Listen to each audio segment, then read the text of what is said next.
Hello दोस्तों, आज की कहानी है बहू का तो बाहर फिर सल रहा है। चलो दोस्तों, कहानी को शुरू करते हैं। हाँ हाँ, मैंने तो देखा था, उसके हाथ में सेक था। सामने वाली पल्लवी ने कहा। मैंने तो पूछा, भाभी जा रही हो? तो बोली हाँ हाँ जा रही हूँ और अब कभी नहीं आऊंगी। पल्लवी एक सांस में ही बता गई। बस हर जुबान पे यही सरसा थी। सोनिया कपूर तो अपने घर के अंदर शर्मिंदगी से दगे जा रही थी। कभी अपने बेटे के बारे में सोचती तो कभी पोते को याद करके आंसू आ जाते। यही सोच रही थी कि क्या कमी रह गई बहू को। बिल्कुल बेटी की तरह ही नहीं रखा, बेटी से भी बढ़कर रखा। प्रेरणा नई बहू बनकर सोनिया जी के घर आई थी। सोनिया जी बहू को नाजों पर रख रही थी। बहू क्या खाओगी? फ्रूट लो। प्रेमा भाभी को फ्रूट काट के दो। अब जूस बना दे प्रेमा। प्रेरणा बैठो बेटा। प्रेमा भाभी के लिए फुल्का सेक दे। प्रेरणा भी बहुत खुश। क्या परिवार है। सामान्य से घर की प्रेरणा आसान की नखरों वाली हो गई। अभी नहीं खाना, खाना मेरे कमरे में ही दे दो। पर सोनिया जी ने तो जैसे बेटी ही बना लिया था, बिना किसी बात की उम्मीद किए। बेटा बहू दोनों घूमने जाते। बहू मायके जाने की फरमाइश कर देती। बेटा जाओ, बहू को मायके घुमा लाओ। बहू माँ बन गई। सबने सोचा अब तो बहू घर की जिम्मेदारी उठा लेगी। पर सारा दिन बस बच्चे को लेके बैठी रहती। आरव के आगे पीछे भागना और घर की बाकी सभी जिम्मेदारियों से भी भाग जाना। पति से तो मुंह ही तोड़ लिया था। प्रेरणा ने पति का साथ नहीं बाता था। प्रेरणा को बस बस आरव आरव करना और कमरे में खुशी रहना। पूरा घर एयर कंडीशन था। गर्मी में बाहर जाने का मन नहीं करता। पार्क में जाना है तो आरव अपने दादू के साथ चले जाओ, मुझे तो बहुत पसीना आता है। एक दिन पड़ोसन की किट्टी पार्टी की बारी सोनिया जी के घर पर थी। वही सभी उम्र की सहेलियां थी। सारिका ने कहा, प्रेरणा भाभी बस अब दूसरा भी कर लो।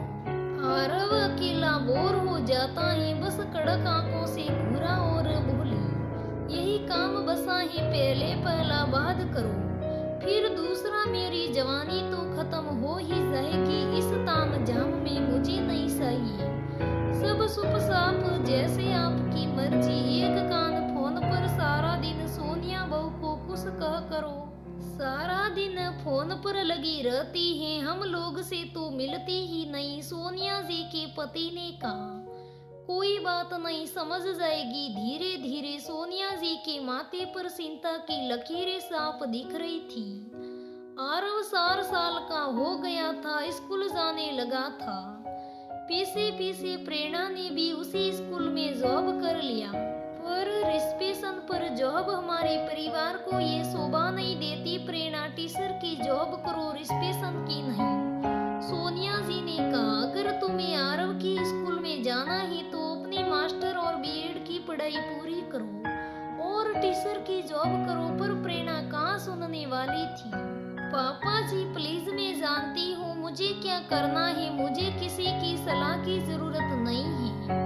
प्रेरणा की वो आवाज सुनाने वाले खतरे से ही सोनिया जी कांप गई। ठीक है, छोड़ो ना, बच्चे को जैसे ठीक लगता है। सोनिया जी ने पति को समझाया। स्कूल में प्रेरणा तैयार होकर खूब सज धज कर जाती।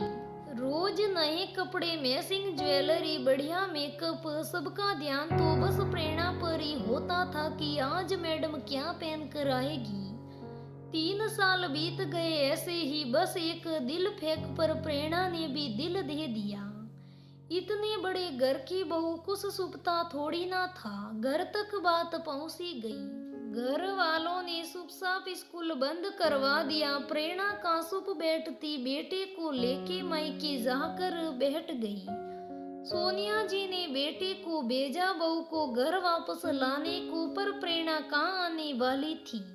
सोनिया जी और सुरेश जी ने समाज के डर से सोचा कि बेटे को भी उसी शहर में भेज देते हैं बहू के पास। बेटा समाज के डर की बलि सड़ गया, अलग घर ले लिया शहर में मायके के पास ही, पर बहू तो दिन में वापिस मायके चली जाती। बेटा भी कुछ दिन अकेले रहकर लौट आया, फिर वह समाज का डर धीरे धीरे समझ आने लगा। जब प्रेरणा लाखों की मांग करने लगी, समीर 10 लाख मेरे अकाउंट में डाल दो, मुझे चाहिए, समीर ने बिना कोई सवाल किए दे दिया।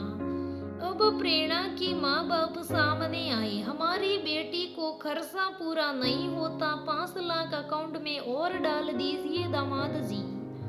मुंह पैर खून लग गया था। प्रेरणा तो कभी सोनिया जी से जुड़ी ही नहीं थी। समीर को तो कुछ समझा ही नहीं। सुरेश जी जिनकी समाज में इज्जत थी, उनसे सीधे मुंह तक बात ही नहीं की कभी। आज सुबह 7 बजे घर के बाहर खड़ी होकर सिला सिला कर सबको इकट्ठा कर रही थी। 10 साल में इन लोगों ने मुझे जीने नहीं दिया, इन लोगों को तो मैं तमाशा दिखती हूँ। पुलिस को बुलवा लिया, 10 बजते ही बैंक ले गई, सारा सोना निकलवा लिया। पड़ोसी सुन रहे थे, ये सोनिया जी की बहू ऐसे क्यों सिला रही है। बेचारी सोनिया जी जैसे उनके मुंह में तो जुबानी नहीं थी। बेटा तो गोसा है, क्या इल्जाम लगा रही है, पता नहीं, इल्जाम तो नहीं सुना। मैं सबको बताऊंगी, सबको बताऊंगी, 10 साल से जीने नहीं दिया, ये बोले जा रही थी। एक ने कहा पागल हो गई है, दूसरे ने कहा अरे इसके माँ बाप का तो यही काम है, पहले बड़ी भी तलाक लेकर घर में बैठी है, वो भी ससुराल से पैसे लेकर आई थी, अब छोटी के घर से भी हल्के में नहीं छोड़ेंगी। अरे 10 करोड़ मांग रही है, सभी जोरों से हंस दिए। समाज की इस नए रूप पर भगवान बसाए, पता नहीं किसकी नजर लग गई, इतना अच्छा परिवार था, सारी इज्जत मिट्टी में मिला दी। शाम तक सलक कदमी थोड़ी कम हो गई। चली गई क्या, एक ने पूछा। हाँ 4 करोड़ का चेक लेके गई है, तलाक पर सिग्नेचर कर गई है। सबने सैन की सांस ली। दोस्तों, आजकल कुछ बेटियों के माँ बाप बेटी को गलत शिक्षा देकर उनके घर परिवार में दखल देकर उनके घर को खराब करने में पूरा सहयोग देते हैं। यह भी यहाँ प्रेरणा के माता पिता ने प्रेरणा को समझाया होता, बड़ी बेटी का घर खराब होने का सबक लिया होता तो शायद सोनिया जी का परिवार भी हंस खेल रहा होता। पर यहाँ तो प्रेरणा के मायके के पड़ोसी यही कहते सुने गए, छोटी वाली कितना लाई है। दोस्तों, आज की कहानी से यह सीख मिलती है कि हमें अपनी बेटियों को ऐसी गलत शिक्षा नहीं देनी चाहिए।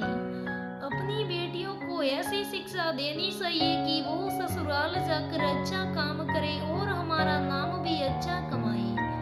दोस्तों, ये कहानी कैसी लगी मुझे कमेंट करके जरूर बताइएगा। अगर कहानी अच्छी लगी तो लाइक करना, शेयर करना और मेरे चैनल को सब्सक्राइब करना। धन्यवाद दोस्तों, फिर मिलेंगे हम अगले वीडियो में।